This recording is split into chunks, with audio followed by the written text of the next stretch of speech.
Hello, listeners. Jordan here. I just want to let you know that you can listen to Nighttime early and ad-free on Amazon Music. Include it with Prime.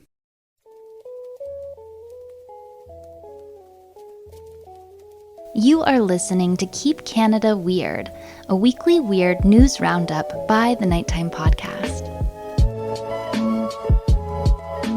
Handsome Aaron Airport, it's done. The election is over. We will never have to hear about politics again for the rest of our lives, I hope. Yeah, well, I guess that means we'll be in a dictatorship if this is the last election ever. Oh yeah, damn it. We'll have other elections. Did you survive? Like, has it been a rough few days for you listening to it over and over again and hearing everybody argue about different stuff? I was really interested in it, and I was very invested in this election, so there was a good degree of entertainment value to me. So entertaining in the sense that I was extremely engaged, on the edge of my seat all night, waiting for the results to come in, following it heavily leading up to it. So yeah, I was pumped for election night. I was sweating bullets, and I'm not going to get into which side I was on or who I voted for, or anything like that. However, I was very, very invested in this election.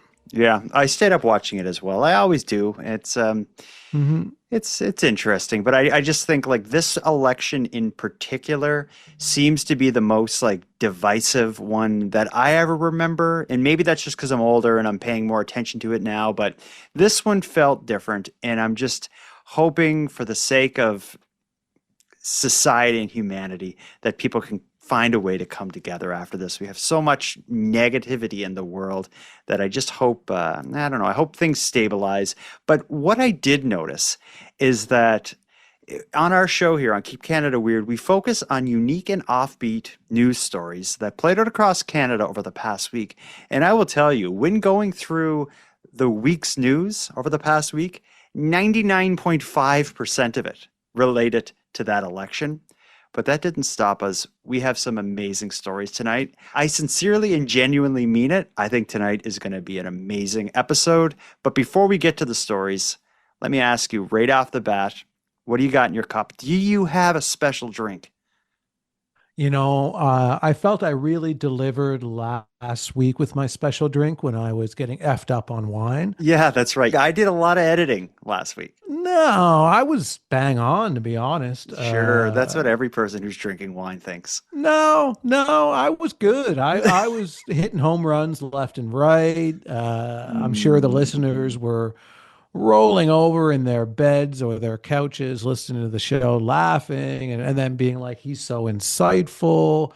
What an interesting man. I've never heard someone effed up on wine who's so articulate at the same time. This is just some assumed feedback that I didn't receive, but it's assumed feedback. So therefore it's just as legitimate as factual feedback.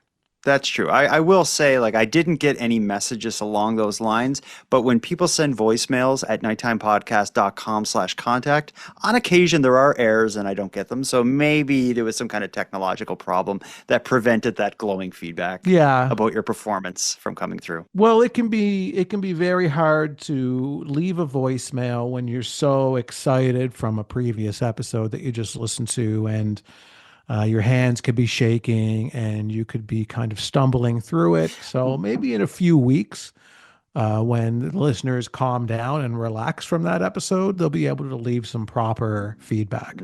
That's true. Anyway, back on topic here. What are you drinking tonight? I'm back to a standard. I was speaking to a police man, and he recommended I go back on Coca-Cola, 0 sugar, 0 caffeine. So I am back to my regular scheduled special drink. Yeah, and I'm not doing anything fancy either. For me, a tea with a bit of milk and sweetener is special enough. Cheers, Aaron. Ting. Ding. Let's get into it. We got to keep Canada weird. And the theme of this episode is going to be stories that were silenced by the curtain of silence that the election's news coverage cast upon Weird Canada. Some of these stories are just interesting stories that didn't make their way into most people's news feeds, maybe just because of the election, but in some cases, maybe intentionally, because I do sense a little bit of cover up in a few of these stories. But before we get into them, I got one that I want to open the doors to the show with right off the bat. On the topic of the election hogging the spotlight over the last week, I want to share the story of a Vancouver realtor who found a way to cut through the noise and let people know about an open house that he would be hosting, despite all the distractions we have. Jacob Strigan turned heads and won hearts with a parody of Creed's Arms Wide Open. Listen to this and tell me if you support this sort of thing. Creed gave us the classic, but Vancouver realtor Jacob Strigan gave us the listing price.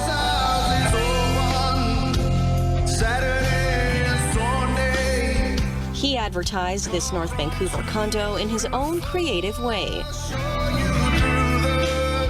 I was a little nervous about putting myself out there.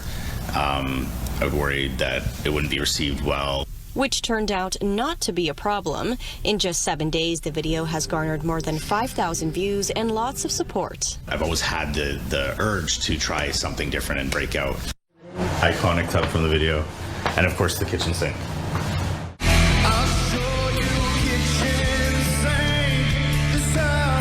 The more creativity you imply, the more people get to know who you are as an agent. And in 2025, digital marketing is more impactful than ever.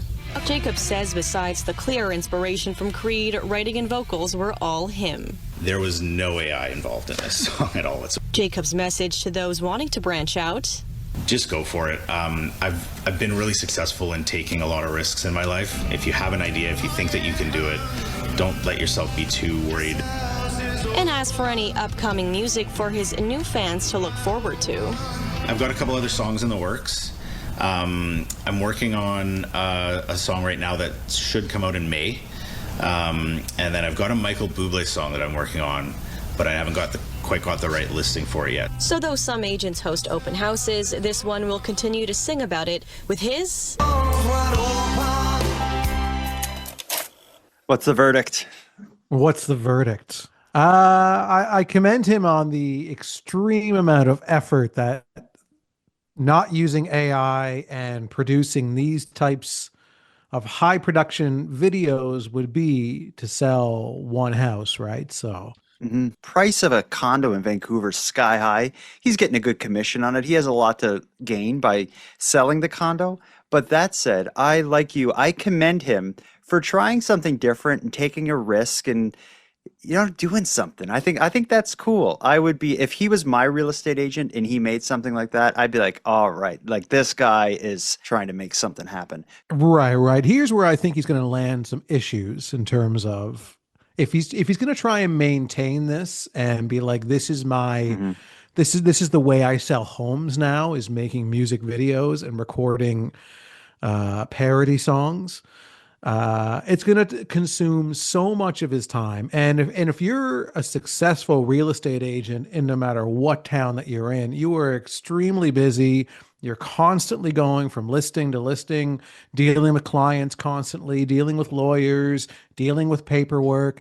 You are not going to be able to maintain the ability to produce high quality music for every single listing that you have. And then you're going to run into clients of yours that are like, I saw that you did a Michael Bublé song.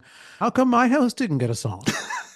Well, maybe he could work it into his pricing. Like, I'll take, 3% commission if we sell the house. I'll make a music video if you give me 4%. He could do something like that. If it continues to be a success, I think if it's selling houses for him, he's going to find a way to make it happen. But what this story highlights to me anyway, as a podcaster, this is something that's affected me as well as I think almost every industry now, is this the kind of like the need to market your stuff in creative ways, often using videos. Like when I started podcasting, you just had to have cover art for your podcast and a microphone, and that was it.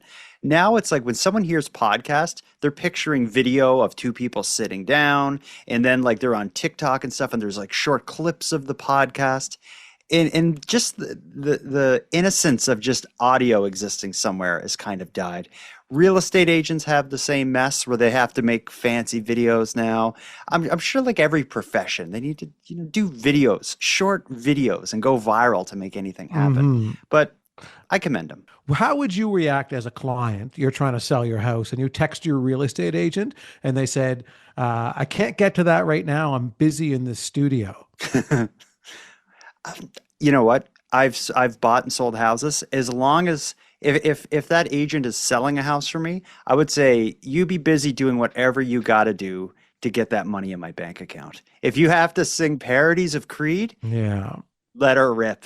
Again, I don't want to take away from the creativity and, the gusto that this takes. I commend it, but I think he's got to be very careful now because he's now accepted media attention. Now the expectations are raised, the bar is raised. So now he's got to meet those expectations. Yeah, he's the real estate agent that makes songs, and that's a heavy burden to bear. I wish him the best. I'm glad he did it, and I think he's doing more than his part to keep Canada weird, and that's something we always commend. But with all that said, let's get into it. We have a whole series of stories tonight that most Canadians missed as they were too preoccupied with what was happening in Ottawa. So let's tell them all about the wonderful, weird week the past one has been.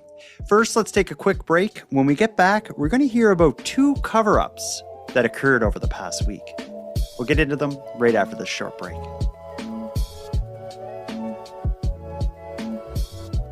You got your tinfoil hat on, Aaron?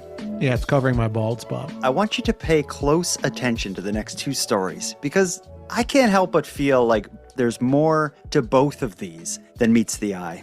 I want to start with a story concerning the sudden and unexpected closure of a school in New Brunswick. While the country was focused on the election and all the political promises, at Topeka Valley High School in Plaster Rock, schools were closed for the week and students forced to attend a different school for the duration of the year.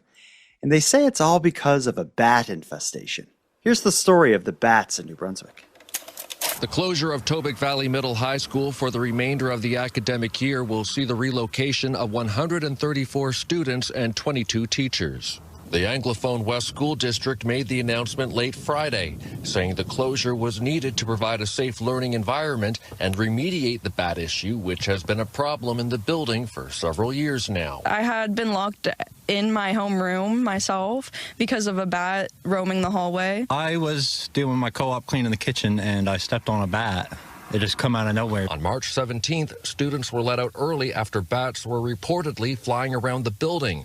A total of 13 brown bats were removed. Since the bats were supposedly dealt with, no one else really worried about it. The announcement of the school's closure came as a shock to many. Shocked and relieved, I guess. I'll be so relieved that my children, as well as the other 134 children attending the school, can finally go to school and relax and not have the issues of wearing your hair up and constantly looking up all the time and constantly being paranoid over being chased by bats down the hallway and having janitors running with fishing nets. Students in grades 6 to 8 will move to Donald Fraser Memorial School just down the street.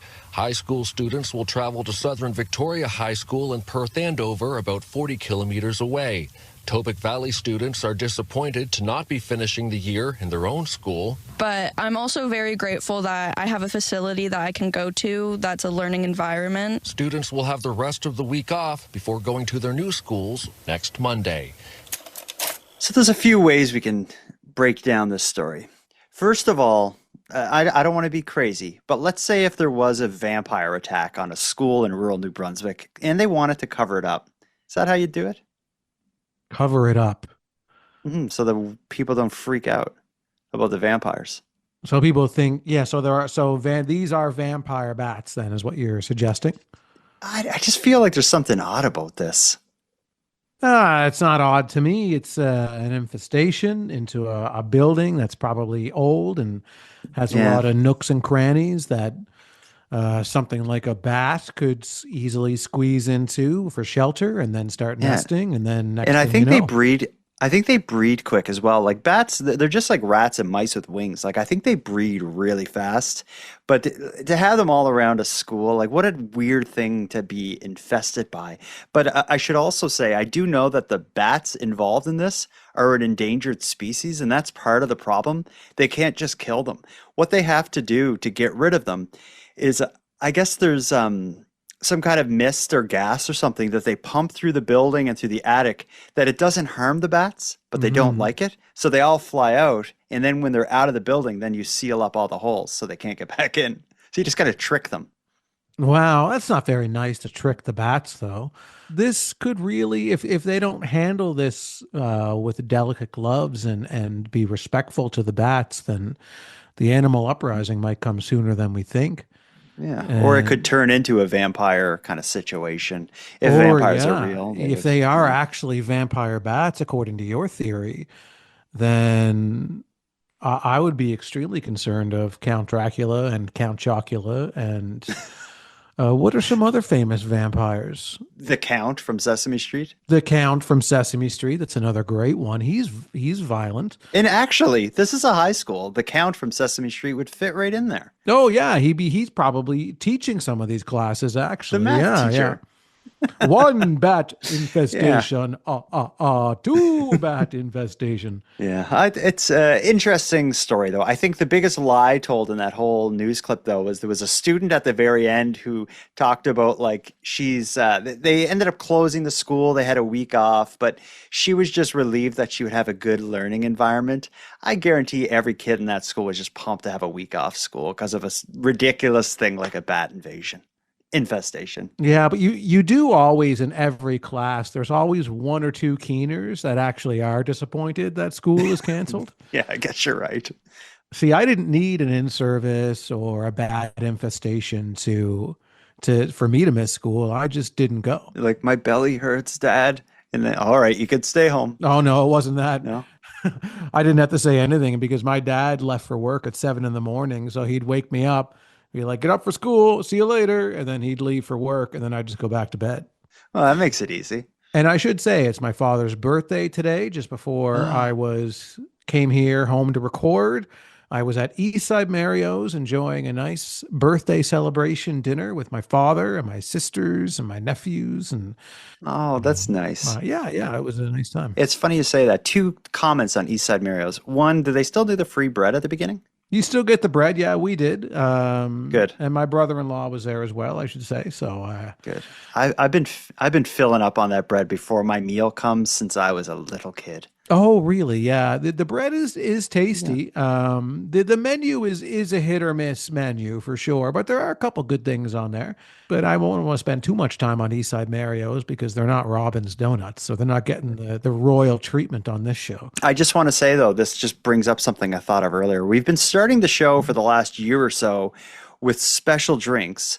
What I was thinking, like if we ever wanted to mix it up, a cool way to start the show would be like, hey, Handsome Aaron Airport, what did you have for supper today? Oh, yeah, that's interesting.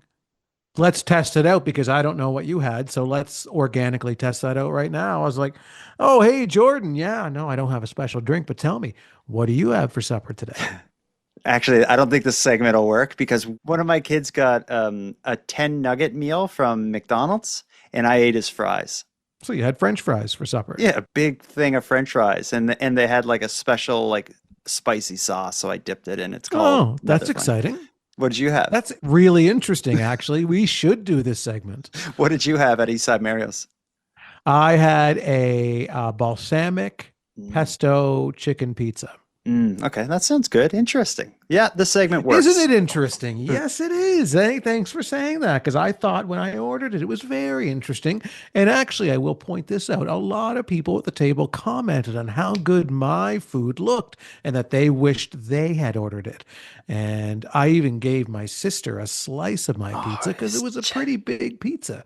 And she enjoyed it very much. It had arugula on it. Oh, let's give Isn't that interesting? Let's give a big Keep Canada Weird happy birthday to your dad. Happy birthday, Dad. Happy birthday, Perry. Let's move on to the next weird story, though. This one, if the bat infestation wasn't some kind of complicated cover-up or if there wasn't shenanigans at play, This one, I'm absolutely sure of it. It involves a hum, an annoying, mysterious, unexplained hum. While the media was focused entirely on the lead up to the federal election, residents in Windsor, Ontario were dealing with a constant, unexplained hum, and nobody was talking about it. Some would say the problem was recently identified and steps are being taken to solve the issue, while others would say that the secretive high-tech battery plant in the heart of the city are using the election coverage's curtain of silence to quickly brush whatever they're up to under the rug. Here's the story of the hum coming from that mega battery plant in Windsor. A solution is in the works for a mysterious and irritating hum emitting from the Nexstar Energy EV battery plant. Ward 7 Councillor Angelo Marignani says the hum was emitting from the air purification system on the roof of the battery plant. He says Nexstar turned off the system on April 8th, and it will remain off until noise mitigation measures are put into place. Some mitigation measures discussed include using insulation blankets that could be wrapped around the exhaust systems or continuing the berm around the building. It was significant. People were calling and texting me. And after that, I immediately called Nexstar. They were more than happy to set up a meeting, look into the concern, and look to the solution of the concern, which is great to see. The reason why I feel like it's a cover-up is you have this super mega high-tech secretive battery plant that opens up in this community over the last few years. And this is like a multi-billion-dollar plant. It's one of the largest buildings in Canada, I believe. The actual size of the building, it's a 4.2 million square foot building. So imagine this scene. It plays out like Stranger Things. This bizarre building's in the center of town. It's emitting this weird hum that's driving everybody crazy. Coincidentally, while the election's playing out, nobody's paying attention to anything else, and that's just the end of it. Mm-hmm. Who was the gentleman at the end of the video? I think he was like the guy they're texting. Yeah. I think he was like the mayor or something. Yeah, he's some kind of a political figure, and he was receiving these complaints. How much was he paid to be like, oh yeah, it's I called them, they dealt with it? Yeah, well, it sounded to me, he seemed exhausted at the end, and it sounded to me like he just got his first cell phone ever because he starts this job in politics. They're like, you don't have a cell phone? No. Well, you got to have a cell phone. We're going to get you one. He's like, well, I've never owned a cell phone before. I don't know how to work it. It's like, it's easy. It's a phone. Oh, okay. And then he gets it. The incident with the hum happens. And all of a sudden his phone starts ringing and he starts answering it. Hello? They're like, yeah, there's a crazy hum coming from this building over here. Oh, okay. I'll look into it. And the phone rings again. Hello? It's like, yeah, there's a hum coming from this building over here. Can you look into it? Yeah, I'll look into that. And then he gets a text, and then and it's like the text reads, there's a hum coming from this building. And he does not know what a text is. He does not know how to respond to it or deal with it. His mind melts, and then the media shows up at his front door. And in the interview, he's like, yeah, they started calling and then they started texting. He did really make a point to specifically say, like, I was also getting texts in addition to calls. Yeah. That's what I found so funny about it. He specifically took the time to say, and then the phone calls started coming, and then the text started coming. the magic invisible words started showing up on the screen of my phone. But that's a strange problem. But I just feel it's interesting that something like this happened while everyone was paying attention to something else. Maybe I watched too much sci-fi, but does it not feel like a bit of a intro to like a Stranger Things storyline or something? Yeah, it absolutely does. Definitely the start of a sci-fi movie. And when I first laid eyes on this story, I was hearing the word hum, and I thought maybe it was referring to smell. And I was like, oh, there's an interesting smell coming from a building. This could be. But it just sounds like, some faulty equipment at work. That would make it crazy, though. If you lived near this massive factory, that alone would be like upsetting to have this huge factory making car batteries and whatever was going on with that's one thing. But to just have this perpetual hum that I just forever be like, can you hear that? Can you not hear that? Is it just me? I have really like a really good sense of hearing. If there's a hum or static in the background, I go crazy. Well, they investigated. It turns out it's just one of the employees' barbershop quartet practices there every night. You may be right. Hello, my baby. Hello. And they're like, what is that hum? Speaking of secrets and cover-ups and espionage, I want to end this segment with a voicemail. I don't know if this is a thread or what's going on here, but it was maybe a week or so ago, or an episode or two ago, we had the voicemail of someone whispering, and we speculated that maybe they were lying in bed and they didn't want to wake their husband, and that's why they whispered. I got another whispery voicemail from a listener named Jennifer. She's commenting on the prior story we covered 1 or 2 episodes ago about the donkey sanctuary who was offended by the play on words that Rona used with an ad playing on or riffing on the saying like half-assing a job. Jennifer whispered about why she believes that's just a big misunderstanding. And she makes a really good point. Listen to this. Okay. Hi, Jordan and Handsome Aaron Airport. I wanted to comment on the donkey sanctuary. Now, I think we all can agree that donkeys are hardworking animals, but the saying is half-assed, so they're only putting half their energy in, which means they're doing a crappy job. Now, if they were doing something full-assed, then I think it would be a good job, and we're all going to agree that donkeys are awesome.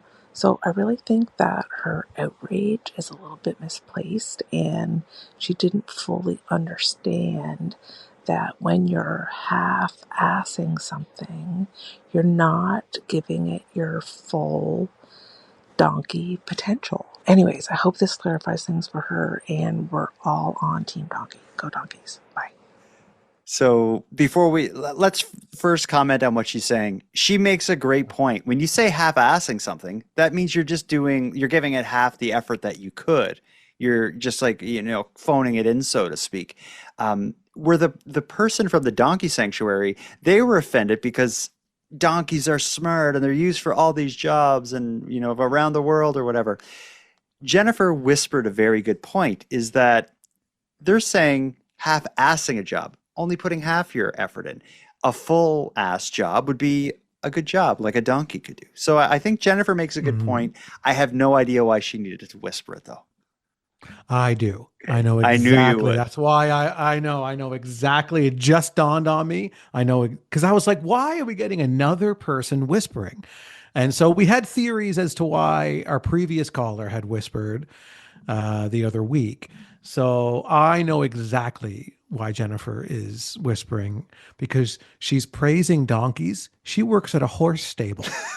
It could be. Yeah, that's 100% why. Why else would you be whispering this information? The only other reason is maybe she's like sneak listening to podcasts at work. Like maybe she has a job where she's kind of at her desk, has typing away and whatever, and maybe like in a cubicle, and she has one earbud in listening to us, with her eyes kind of pivoting around, looking for her boss to walk by so she can take the ear pod out.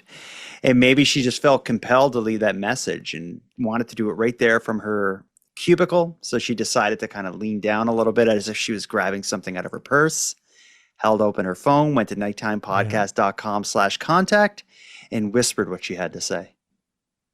But, as the woman who worked at the donkey sanctuary was trashing horses. Yeah, it's true. She did take shots at it. Jennifer works at a horse stable and, heard the episode, truly respects the donkey, wanted to leave the voicemail, but she can't let the horses hear because now we have this rivalry thanks to the woman at the donkey sanctuary. So we have a rivalry between donkeys and horses started by this woman at the donkey sanctuary.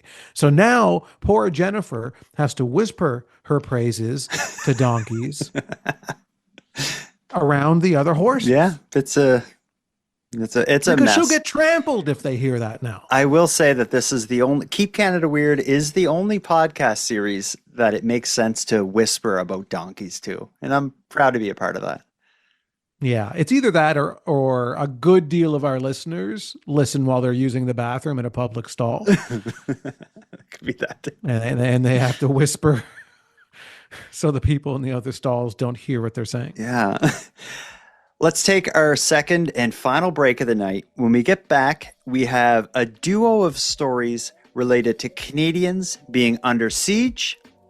As well, we have a story about seniors that's going to serve as a palate cleanser at the end. Let's take a quick break, and then we're going to hear about some woodpeckers behaving badly in Calgary.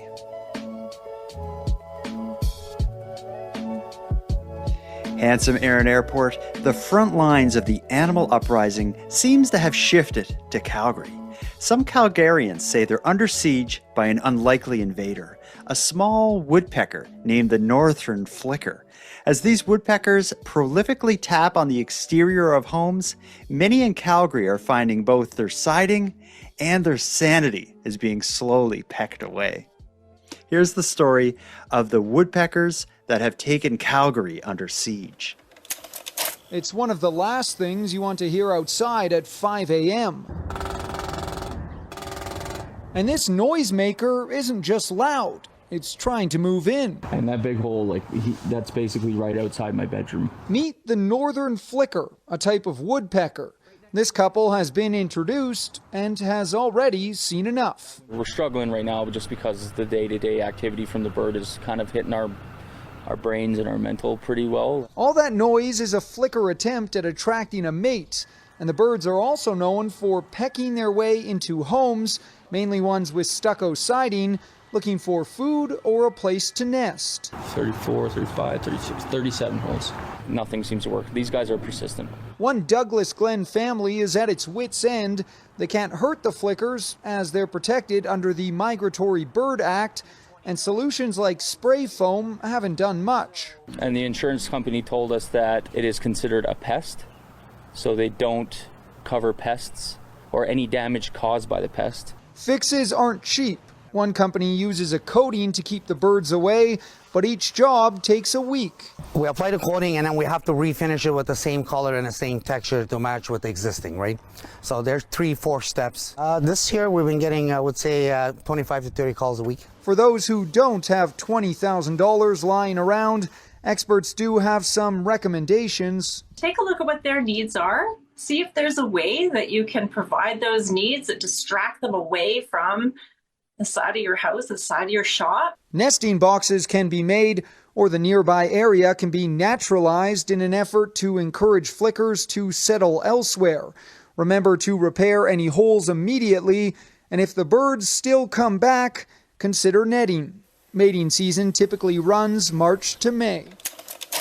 Is it not ironic that their name is Flickers? Because they sure act like a bunch of flickers, banging on the house all night like that, causing damage. For people who don't see the video, this is like this beautiful house, just littered with holes all along the side of the building. The homeowners are standing outside the home doing this interview, just surrounded by little chips of the siding all over the place. That looks like a nightmare. I don't think we have that type of bird in Atlantic Canada. I've never heard of this kind of thing happening. No, I haven't heard of it. I mean, I'm not saying that they're not around here, but I am certainly saying that I haven't heard about this issue in our area at all. But that's not to say that it doesn't happen. But this sounds like the job that the municipality should step in, create these sanctuaries for them so that they have some place to go that's not causing all this damage to homes in these neighborhoods. But because if I was a homeowner in one of these neighborhoods, I'd be losing my mind about this. It'd be the all night tapping would be one thing, but then the damage to the home, the cost to repair it. Yeah, that sucks. But it kind of like the bat story earlier in the night, they're a protected kind of animal. So you can't just do nasty things to them, which you would probably feel compelled to do. But that said, I could never hurt a woodpecker, even if it was hurting my house. I don't know. I'd be pretty. I would never hurt. No, I should state for the record, if I was in this situation, hurting them would not be an option that I would entertain. Putting a net over your house, though, maybe that is an option. Like if it's a huge problem in that area, you could probably buy a large net, drape it over your house, and like that's probably cheaper than replacing or fixing and repairing your siding. Like they threw a number around of $20,000. That seems pretty intense. Yeah, well, that was to get that special, coating over your house or whatever it was that Yeah. that company was doing. But the first thing I would do is what the woman recommended was to make your own little nesting box in the backyard Yeah, but how and do you encourage convince the it? How do birds. you encourage the bird to go to a nesting I'm box? sure there's probably some tasty treats that only these flickers like, and you put it in there, and they smell it and they gravitate to it. And every year you put it up for their mating season, and they go in there and they do whatever it is that they do in these Okay. things, and they stay there and they do stuff. Ugh. I do love this time of year though when the birds start coming back from wherever they go. I was in my yard today and I saw a whole crew of robins just kind of like messing around on my lawn, and I thought like, all right, spring is actually here. You always know spring's here in Nova Scotia because there's just blue jays and robins everywhere. Yeah, it is nice. It is nice. Hopefully they're all well and they're not sick. Why would they be sick? They're Bird flu. Oh, avian flu, yeah. Yeah, let's hope not. But as troubling as a thought sick birds is, the next story about another Canadian family who is finding themselves under siege is even more disturbing. A family in Kelowna, BC has been trapped in a now year-long nightmare as their home has become targeted by a group of masked teenagers. Despite police involvement, the late-night banging, crashing, and yelling persists. And the family is now facing the real possibility that they may end up having to move. Here's the story of a group of teenagers who has a Kelowna, British Columbia family completely under siege. Here it comes. I mean, I don't feel safe in my house, and I feel like there's potential for something worse to happen. A Kelowna family on the verge of moving after a series of unsettling moments at their home. I was sitting in my room, getting ready to go to bed. My blinds were open, and all of a sudden I hear just some really, really loud banging on my bedroom windows, and so that was terrifying. I thought that my house was being broken into. For over a year, the family says they've been terrorized by a group of teens who bang on their doors and windows and hurl rocks at their home late at night. Global News is keeping the family members' identities and home anonymous as they fear retaliation. On Thursday, it started again. It was the first time it started this year. And they basically pounded on our house every half hour, doing different things. One time it was scraping, another time it was pounding, another time it was pounding on the windows. This went on over the course of the evening until RCMP arrived on scene. Some youth were believed to have fled, and then we remained in the area. They did not return after the second incident as well. The family says it has no idea who the teens are or what their motivation is. The family says the teens were recently seen wearing masks and intimidating other neighbors in the Kettle Valley area. Kids being kids, no, actually this is harassment. It's not just ringing a doorbell, it's pounding on your house, and it's multiple kids to shake your house, to scare the hell out of you. I don't want to seem crazy tonight, but we have like the strange hum at the Stranger Things building. We have a bat invasion. Is this house haunted, or are these teenagers like just that out of control? I pitch these wild theories because nothing makes sense in this story to me anyway. It's unusual that they're targeting this house. It sounds like they are targeting a few other houses in the area as well. Yeah, they kind of went back and forth where it seemed like they acted as if it was just targeting them, but then the masked teenagers were also bothering other people in the neighborhood. So maybe the neighborhood is under siege and not this house. And also, if this one house is under siege specifically and targeted, then why are they on the news without saying where they are for fear of retaliation? Like the people targeting them would know where they are if they're being targeted. Right. That's what confused me about the whole story. So most people are listening to this in an audio version, so they're not able to actually visually see the news report. But as you heard in the news report, they stated that they are keeping their identities private, so in fear of retaliation. So how they achieved that in the news broadcast was, instead of filming their faces, they filmed their stomachs. And so the entire time that the daughter and the father are talking, the camera is just still shot, zoomed in on their stomachs. And especially the father, who's, got a little bit of a belly, with his hands rested on his belly the entire time, and his belly like kind of jiggling a little bit when he talked. And I'm like, isn't there a less insulting way to hide their identities? Yeah, like blur hear it. their voices, just blur their faces or something like that. But instead, they just zoom in on their stomachs, showing their shirts, showing their clothes, showing their bellies. Like, there's got to be a better way to get this done than the way that they went about it in this video. Yeah, that's a good point. Like, why not just do the like black silhouette? That whole thing. Why? Because they're filming their house. Like, we know the house that you're talking about. It's right behind you. But either way, all of that aside, the people targeting that house are going to see these people on the news and their acts being described. They're going to know, like, oh, this is about us in that house we've been terrorizing. Yeah, that's Mr. Johnson's belly. Yeah. Well, why? If it is, I'm going to go out on a limb and I'm going to say I don't think this house is being specifically targeted. I think this neighborhood just has a group of out of control kids. Mm-hmm. If it was being targeted specifically, I can't imagine it would be random. There would have had to be something that got these, we know, you and I know the way teenagers operate. That's a beat we've been on here on Keep Canada Weird for a while, discussing the rise in disobedience from the teenagers of today. I do know that something needs to catch their attention for them to keep at it. If you ignore them, if you cross the street, if you look down, if you don't honk your horn at them when they're driving stupid, more than likely they'll leave you alone. I don't think they would keep coming back to this house and banging on the doors and scratching the walls if they weren't getting something out of it. Yeah, if they know that they're aggravating you and you're confronting them and you're pushing their buttons back, then that's going to keep them coming back to you specifically. Just because that's the way we were when we were teenagers. Now, we never did anything like this to the extent of picking a house and constantly going back there and constantly knocking on their windows and their doors and scratching at their windows and their walls and everything. This is getting far past the point of, appropriate teenager, shenanigans, and getting definitely into the world of harassment for sure. Yeah, where I come from, you would have got your ass kicked if you continued this.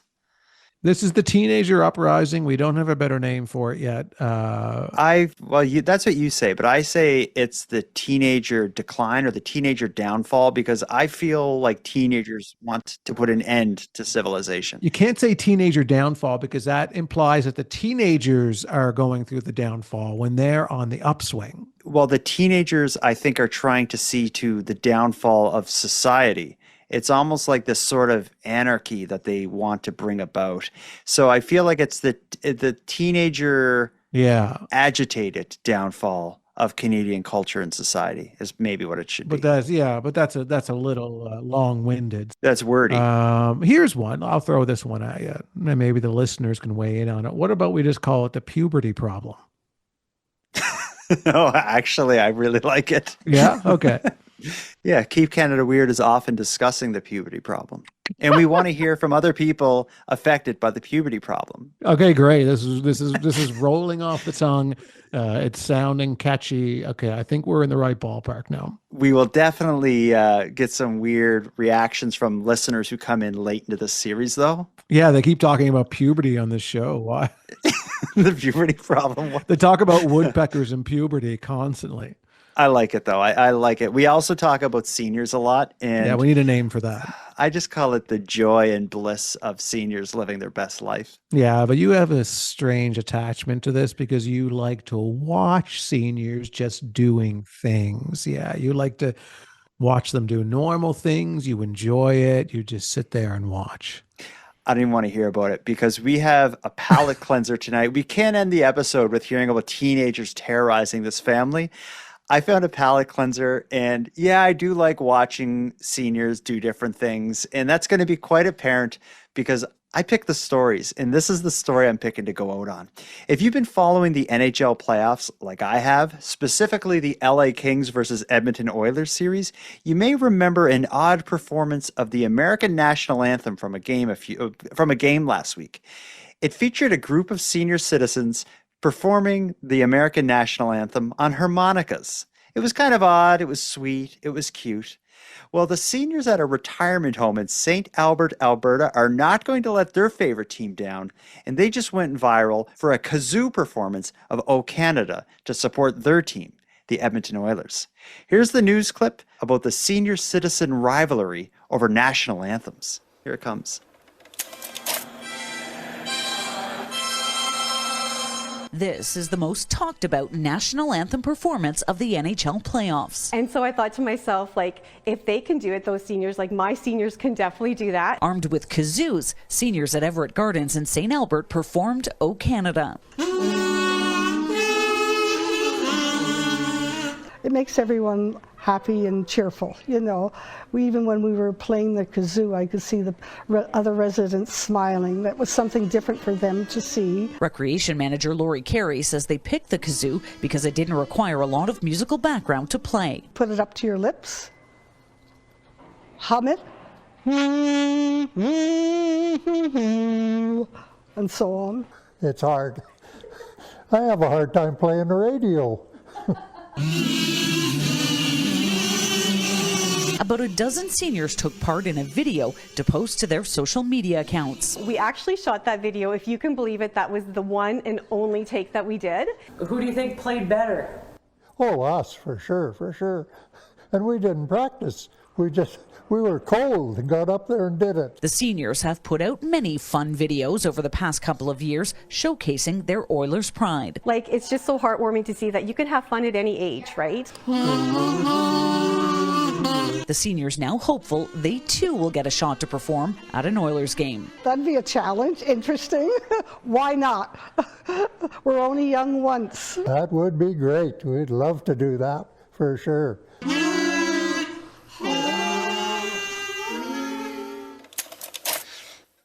What they lack in performance, they make up in being very endearing. I think that's sweet. And I think the NHL should have them perform at an Edmonton Oilers game. How many times have you watched that video? I just love the old guys. Like, I can't even play the radio. That is my favorite line from the news broadcast. But I'm just wondering, how many times have you watched that? I watched it 5 or 6 times. What's the big deal? Oh, okay. How many times are you going to watch it after we stop recording tonight? No, I think it's a nice story. Don't make it weird. I'm not making it weird. I'm asking you questions, man, and you answer them. I'm a journalist. That's true. Do you think that's a nice story, or do you think it's sexual? Or I love no, I've never. No, that came out of your mouth, not mine. Okay. Your words, pal. Okay. Your funeral. Okay. I'm just asking simple questions that the listeners want to ask, but they can't always jump right to nighttimepodcast.com/contact. Mm-hmm. So I have to ask these questions in the moment. And so the listeners who are listening in their bathroom stalls can't ask them for themselves. They don't need to whisper about, is Jordan weird about seniors? Yeah, how many VHS of seniors doing things does he have? But I do. This does seem like a good time to say, for people who send a voicemail, if your voicemail is aired on the show, you email me at nighttimepodcast@gmail.com, and I'll send you what I refer to as the hot pink swag pack, which is an envelope containing your Keep Canada Weird correspondent badge and a bit other nighttime and Keep Canada Weird swag. I'm behind on it. I'm like 3 weeks behind in sending the packages out because I'm waiting for a resupply of stickers to include in the hot pink swag packs. And I got some new stickers that are on their way now. Should be here any day now. And one of them was a custom made it's 2 senior citizens holding ice cream cones sticker. And no way. Yeah, I'll send you one too, Aaron. I want one. So I just want to one more comment about this story before we go to bed. Not together, just separate dociles. Separate beds, yeah. Not the right in the same room, like Bert and Ernie. Did they share a bed? I don't think they shared a bed. I think they had two separate twin beds, but a lot of couples do that. They don't That's true. always sleep in the same bed. So Yeah. Yeah. Anyway, what do you want to well, say? I want to know. I want to send out a survey or a poll to the other senior citizens who live in that complex, and how do they feel about the kazoos? Yeah. I'm trying to sleep. Yes. I don't know. I'll tell you, my grandmother would. Well, actually, my grandmother would probably have given playing kazoo a try. But I'll tell you, my grandfather would have hated hearing all the other senior citizens butcher "Oh Canada" on their kazoo. But Hearing like "Oh I Canada," said, learn another song already. I want to end with something special here. Other than so we have our palate cleanser, which was special, but I have another special way we'll call this the cherry on top. We have a listener named Trish who herself is a senior citizen, and she wanted to give us a little bit of information on which ice cream senior citizens prefer, hard serve, soft serve, and what flavors they like. Trish, as a senior citizen, is pulling back the curtain on something we've really wanted to understand for a while. So I'm excited for this. Let's listen in. As a senior of 73 years, I did not grow up in the Depression. So that's not an excuse for my preference for hard ice cream. My reason for eating hard ice cream whenever my husband and I do go out for ice cream is because it doesn't melt all over you the way soft ice cream does. Soft ice cream, you have to guzzle it down. Hard ice cream, you can take your time and savor each little spoonful. My father always had maple walnut ice cream. I despise maple walnut ice cream. But if you go to a place that has 54 flavors, I'm going to try all 54 over the next decade that we go there. My husband, he'll always choose plain chocolate. How boring is that? Bye. Bye. That is like maybe my favorite minute of this whole episode. Trish, thank you so much for pulling back the curtains on such a misunderstood topic of senior citizens and ice cream. Hold on. Don't use the word misunderstood, because I called it from the beginning that I said seniors prefer hard ice cream. You also were the one who said something about the Great Depression. She was rebutting you. Oh, she said in her particular case. She did not. The others. Yeah, she can't speak for the people who have lived through the Great Depression and also enjoy hard ice cream. Mm-hmm. I thought it was fascinating, and I feel like no shame about her husband. He will get chocolate every time. That's me with vanilla. Like if the place has 54 flavors, the first time I go, I'm going to get vanilla. The second time, I'll get French vanilla. Right. The third time I'll get like Moon Mist if they have that. Well, I like standard chocolate, but I've said on this show before, Heavenly Hash is my favorite ice cream. It's got everything that you could possibly want in nice hard ice cream. We're kind of getting into ice cream season now. I think it was 19 degrees here today. It was a beautiful day. I should have went for hard serve ice cream today and just went up to some old people and be like, cheers. And just tapped cones. Cheers. May I watch? I have nothing to say to you about that. Let's put a bow on this one, Aaron. We've been through a lot. We've kept Canada weird. We've pursued secrets that the media tried to hide by plastering the election in our faces. And all the while, we learned a little bit about seniors in the process. I think we did a good job. I congratulate you on a great episode. Thank you. I congratulate you as well for a long list of accomplishments that you've achieved in this episode. And I won't list them because we'll be here for another hour. Handsome Aaron Airport. Until next time. Jordan, bus stop, backhoe, Bonaparte. Until next time. If you hear a weird humming in your town, think twice before you send a text to somebody. You're just gonna make someone's day worse. Yeah, it could be their first time using a cell phone. And Jordan, until next time, if you hear a loud banging on your window tonight and you look out and you see a stranger in a mask, it's not me. It's the puberty problem.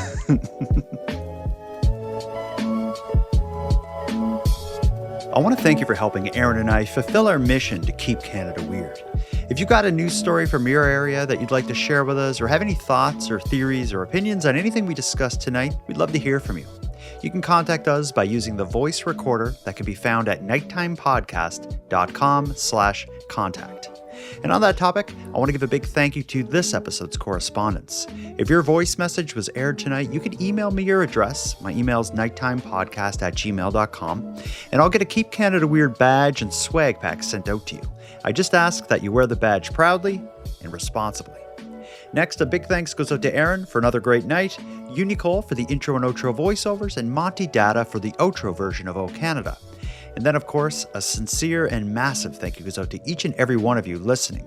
Your support makes this show possible. And if you'd like to support the show even more, please consider a subscription to the premium feed, which can be found at nighttimepodcast.com/subscribe. The premium feed costs just a couple dollars a month, but that money will fund the creation of new episodes of the show, and it'll give you those episodes 2 days early, ad-free, and access to a back catalog of episodes. And even if you don't want to go premium, you can still support the show by sharing this episode on social media. That helps a lot too, and it's free. Your support is very much appreciated. So with all that said, until next time, take care of each other, hug your loved ones tight, and together, let's keep Canada weird. Keep Canada Weird is written, hosted, and produced by the Nighttime Podcast. And now to our viewers and listeners everywhere. Good night.